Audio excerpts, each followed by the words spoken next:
60% mental and 40% physical. Math was never our strong suit, but breaking down Ohio State football is. Sit back and join us for Buckeye Grove Instant Access, part of the Unscripted Ohio Podcast Network. You can do it! Brought to you by BuckeyeGrove.com. Post-game thoughts, immediate analysis, and much, much more to put the big game into perspective. Without any further delay of game, here's your host, Kevin Noon. Kevin, goddammit.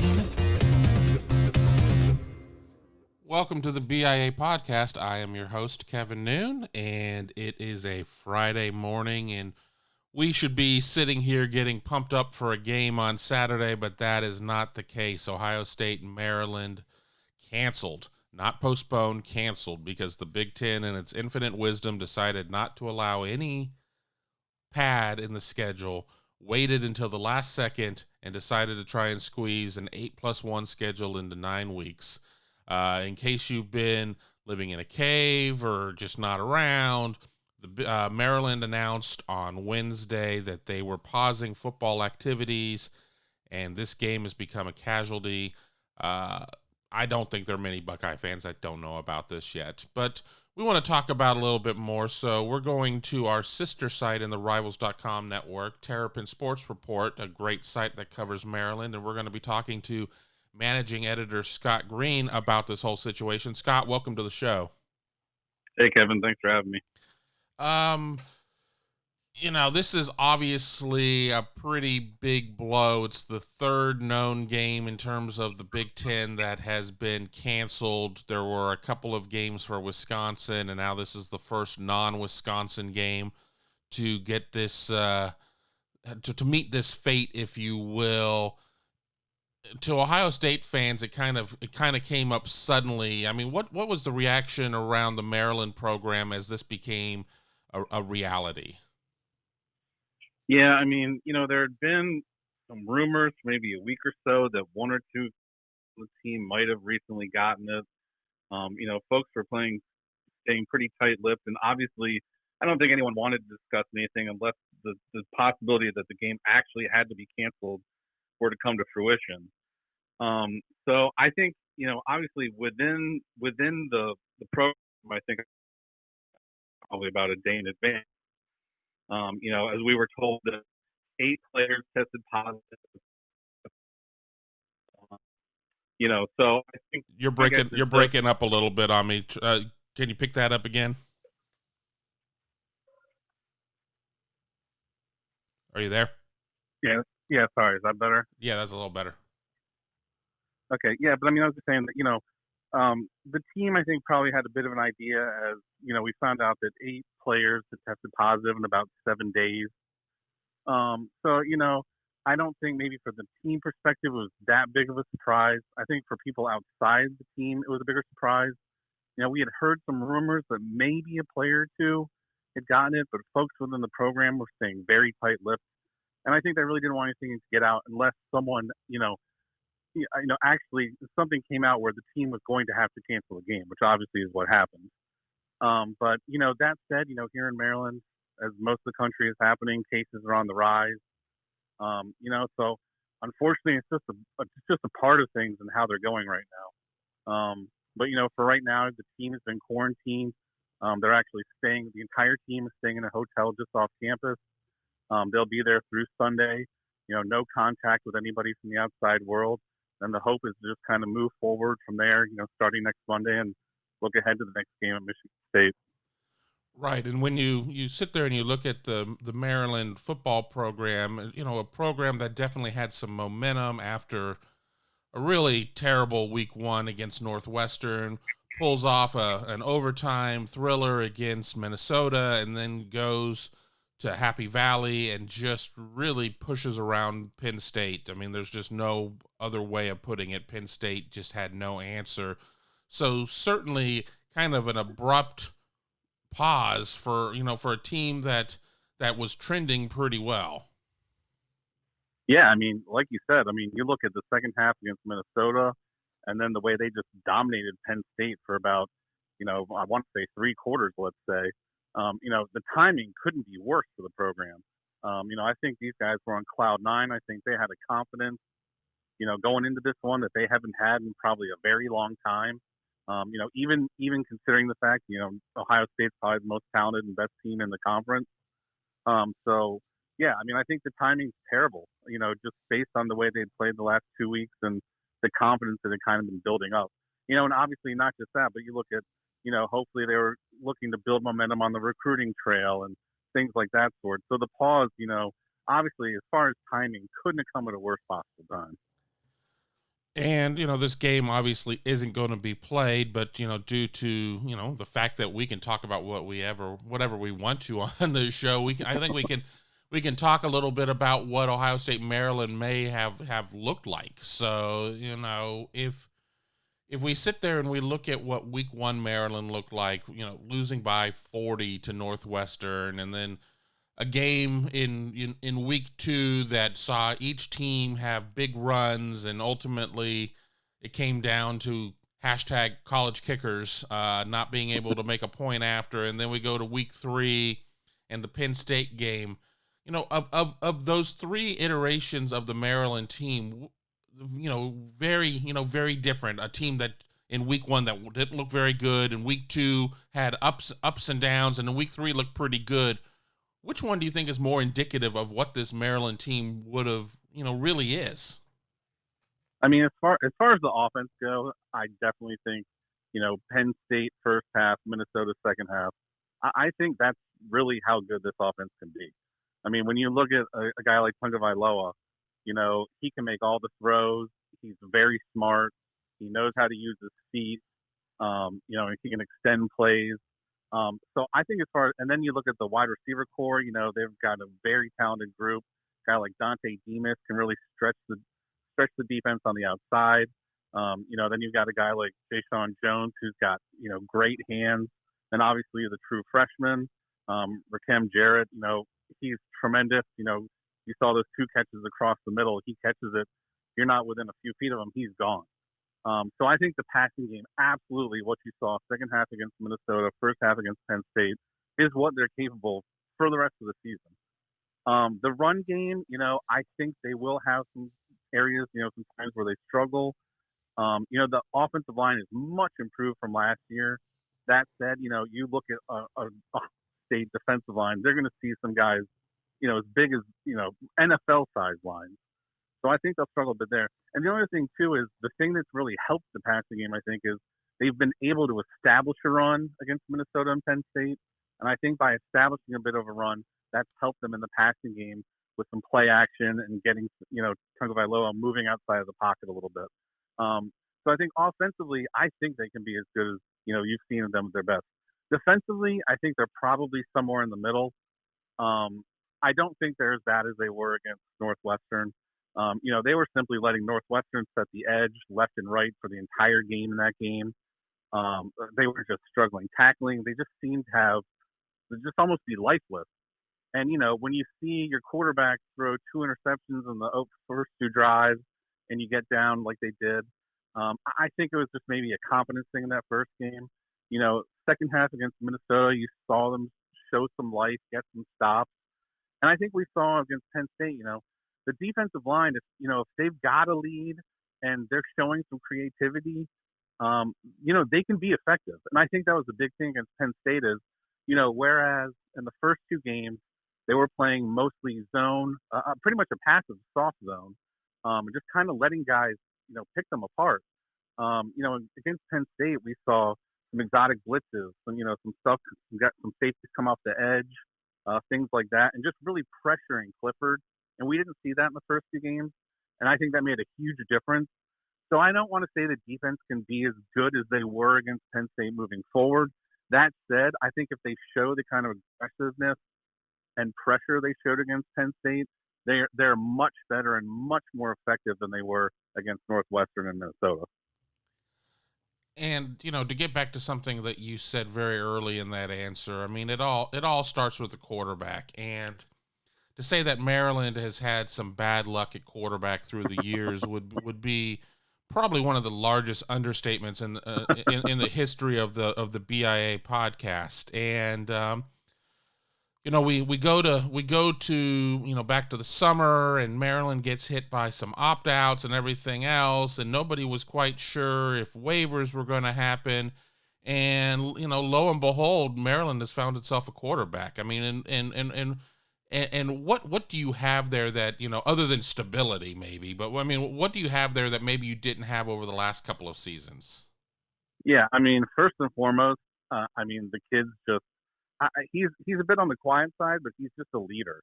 And I don't know if that's because of his family name and people know who his brother is, but he commands that offense. He's the leader of the offense. When he speaks, guys listen, and that's important. One, two. I think without a doubt, he's probably the most accurate passer they've had. I'm going to go say probably since maybe 2001, back in the Friesian days when they had Scotty McBride under center. So we're going way back, the West Virginia transfer who was from Maryland. So you got to go way back to, I'd say, early 2000s since they've, really had an accurate, heady leader under center. But like I said, you look at his accuracy, you look at his leadership in the huddle, and again, you look at his ability to extend plays with his feet. We saw it, a designed rollout found Dante Demas wide open against Penn State. Against Minnesota, there were a couple plays early on where it looked like he was for sure going to get sacked, escape the pressure, and made some big throws downfield. And it's been forever since you've seen this at Maryland. And while he might not be Tua, this really shouldn't be that surprising either. He set all kinds of records in high school football in Alabama and things like that. So I think they knew what they were getting. And on top of that, you look at, Maryland was trying to get a guy like Caleb Williams, the number one quarterback in the country for next year, going to Oklahoma. And, while they were disappointed they didn't get him, after they had landed Tagovailoa, they weren't that upset because I think Loxley knew what he had in Tilia. So I don't think they were that worried about it. But yeah, this kid's just been tremendous. And, obviously first start didn't go the way you would have liked. But that said, it was his first career start. He's only a true sophomore, so he's just going to continue to get better and better. I think Ohio State fans, in advance of this 2020 game that obviously is not happening, kind of flashed back to 2018 and 52-51 overtime in College Park. They still have nightmares of Anthony McFarland running some more against them. We're really, having to just kind of play the fictional game here because the game isn't happening. But do you think that Maryland, and yes, it's a different coaching staff and everything else, a lot of different players, but do you think that they were going to be able to draw something off of that game? Not necessarily an X's and O's thing, but maybe a confidence type of thing of saying, hey, we almost had these guys on we had them on the ropes last year. Seriously, it was a poorly executed 2-point conversion that kept them from pulling off the stunning upset. If you're an Ohio State fan, do you think that was something they would have been able to draw upon? Especially coming off of the highs of the Minnesota and Penn State wins. Yeah, obviously, I think if they had been blown out last week up in Happy Valley, probably not. But, with the momentum they had, coming off the Minnesota win, coming off that huge win at Penn State, I think absolutely they would have drawn on that game. It was in College Park, just like this game was going to be. And like you said, I think the team is totally different than they were in 2018. But that said, I absolutely think there were enough guys that were there on the field that day, who saw how close they were, that I think the team absolutely would have come in with a different kind of confidence than they might have if they had not won 2 games. And, obviously having won, almost won 2 years ago, I think absolutely they would have come in with a renewed confidence that, I'm not sure this program's seen in quite a long time. We'll make some predictions on how we think the game may have gone down on the other side of a quick break. I want to thank everybody for listening. We're here on the BIA podcast. I'm your host, Kevin Noon. I'm joined by Scott Greene, and we will pick things up after this quick 30-second break. Egg Water Conditioning has been treating well in city water in Central Ohio with American-made water filtration products for over 60 years. Have a water quality problem? The water treatment experts at Hague know how to solve it. Not sure if your water softener is working? They will test, inspect, and sanitize any brand of water softener for only $20. Schedule a system checkup or water test today by calling 614-836-2195 or visit them online at HagueH2O.com. That's HAGUE H2O.com. Welcome back to the show. We are talking about the Maryland game that never will be, the 2020 edition. All you have to say is 2020, and we kind of know what you're talking about there. Never really had the opportunity to run any of, predictions or whatnot with this being a midweek cancellation.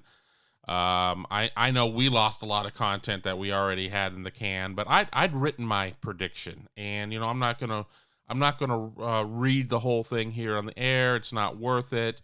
But the way I saw it being similar to a lot of the other Ohio State games this year in terms of the Buckeyes would come out and look really good in the first half, and then for whatever reason in the second half, the other team would start to put up some points, definitely put up some yardage, and Ohio State would still end up with a multiple possession win, and fans would still have kind of a bit of a sour taste in their mouths, thinking that the game should have probably been a 40-point margin rather than a 28-point margin. I had 48-20 Ohio State. What, kind of putting you on the spot here, would you have seen things playing out if this game were played, all things being equal, not putting into consideration maybe any players who are not available to play due to COVID tests, since, we don't really know anything specifically on that topic?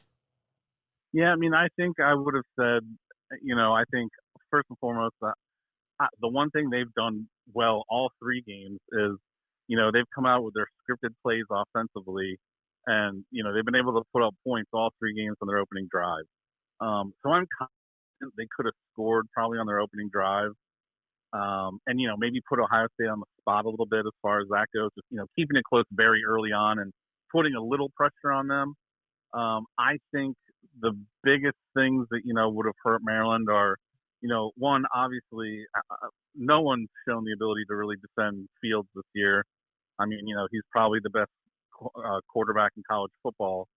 And you look at Ohio State, they've got these massive offensive lines, like a Minnesota, and, it's tough to get after them, and it really puts your DBs on the spot. That said, Maryland's defensive backs have shown the ability look okay this year in man coverage and, really hold their own. But I think it would have been tough for Maryland defensively. Then you look at the offense, and I think they'd be able to move the ball against, Ohio State's defensive backs. They seem like they've maybe struggled a little bit this year. But I think the area where Maryland would be hurt most in this game would probably be, running the ball against that Ohio State defensive front and the pressure that they would get on Tagovailoa. I think they would be able to make some big plays down the field and obviously put some points on the board. But I just think eventually it would have been tough for Maryland to run the ball. So I actually think the game might have been a little bit closer, but I probably think Ohio State would have come out victorious. I'm not sure I would have said, I think, what did you say, 48-20? Yeah, I did, 48-20. I think it might have been a little closer, like maybe let's say 38-24, something like that maybe.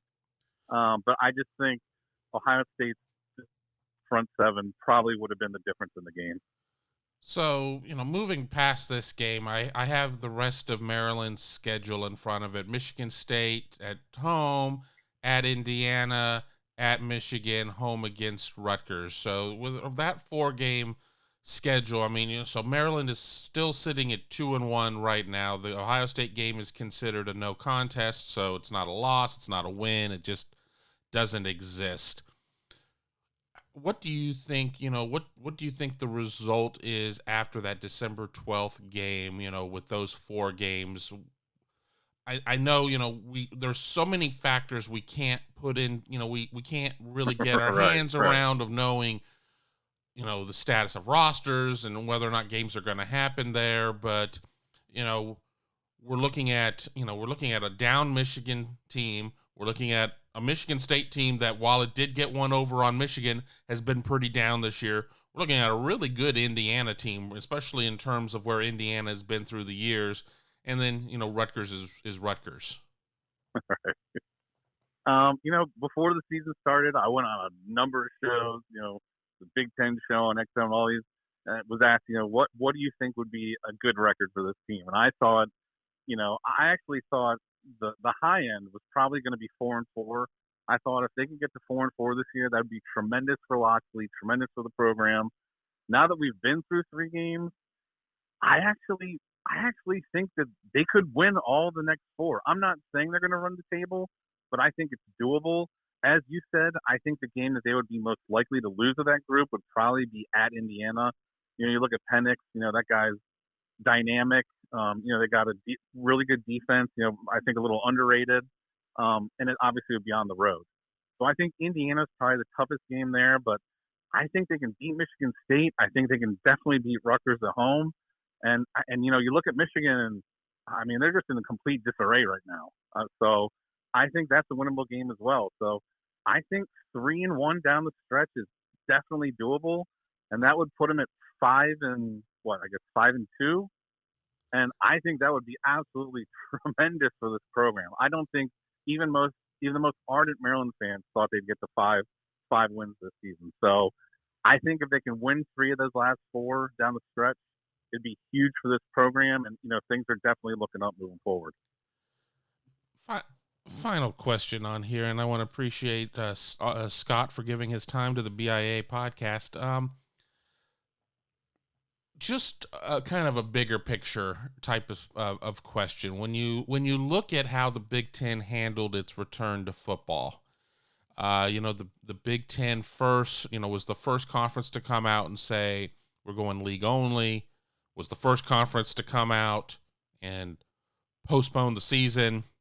Was the last conference really? I mean, I guess the Pac-12 to a certain extent, but really, the Big Ten dragged its feet in terms of coming back. And then it comes in and puts everything into this small window. Do you think that the Big Ten handled things properly? I mean, hindsight's 20/20 of saying, well, we've already lost 3 games or whatever. But do you think the Big Ten was smart in its decisions of how it handled this, or do you think maybe some of the other conferences like the SEC, and the SEC is getting ravaged this week in terms of its games. Right. But Bama, LSU. And... Right. I mean, at least 4 at the time of us recording this. But they did build in that additional week for December 12th before a championship game. Grade how you think the Big Ten probably responded to all of this. I mean, for anyone who follows me on Twitter, I'm pretty sure you do. I don't think it's much of a secret. I haven't been a fan of the way this has been handled by the Big Ten pretty much from the start. I totally get going. I actually think, let me start over. I actually think starting out by being the first to go to a conference-only schedule, I actually think they did a good job there. I think that was a smart move. They had built in, some of these additional weeks to, move things around if necessary. But then you look at, as I'm sure you're well aware, how they then canceled. Then they sat on it, come back, but wait much longer than everyone else. Now they're coming back so much later. And as you said, now you got 9 straight weeks to get 9 straight games in. And should anything arise, like we're seeing this week, you don't have any additional weeks built in. So I absolutely think initially they handled it perfectly. Then I think by canceling and then waiting, and then not having any additional weeks built in when we finally came back to playing, I think that was just a mess. And to take it a step further, I totally understand this is, kids' health comes first. Absolutely. I think they're absolutely doing the right thing by testing as often as they are. That said, you look at how guys who test positive twice have to sit out 21 days. You're looking at 3 weeks of an 8-week season. That just seems a tad stringent to me. And, and there's no consistency across the way that the conferences handled that. Some conferences, it's like a week or 2, and then you look at the other extreme at the other end, you got the Big Ten at 21 days. So I think it makes it really tough. Obviously the key example there is you look at Wisconsin, they were looking at playing a 4th-string quarterback, for multiple weeks there. And, they were suddenly looking like maybe a title contender. So I think initially by going to the conference only schedule, basically being the first to do that, I think they should be commended for doing that. I think they did a good job.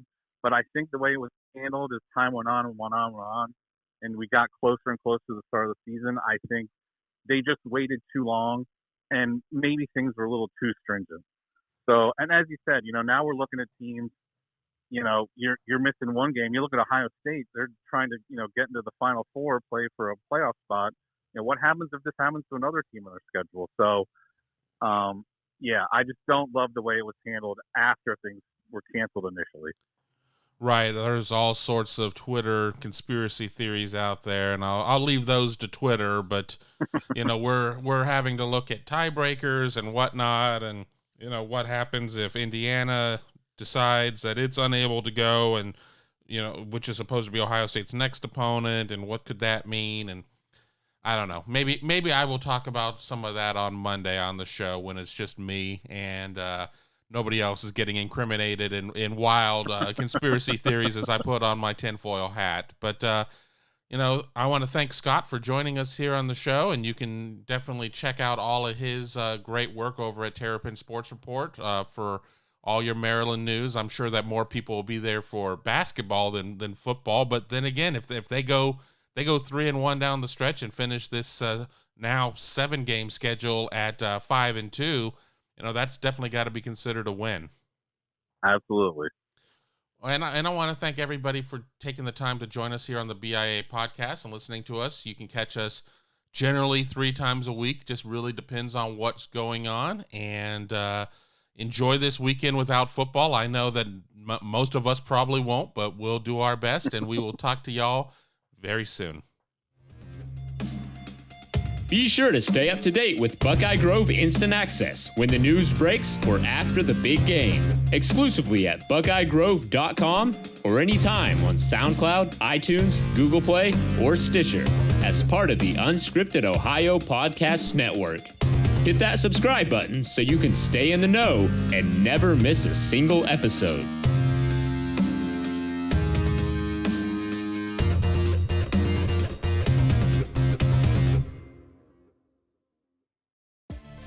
Thanks for watching. Be sure to click on that subscribe button so you don't miss a single thing, and come visit us over at BuckeyeGrove.com for all the best Ohio State information on the web.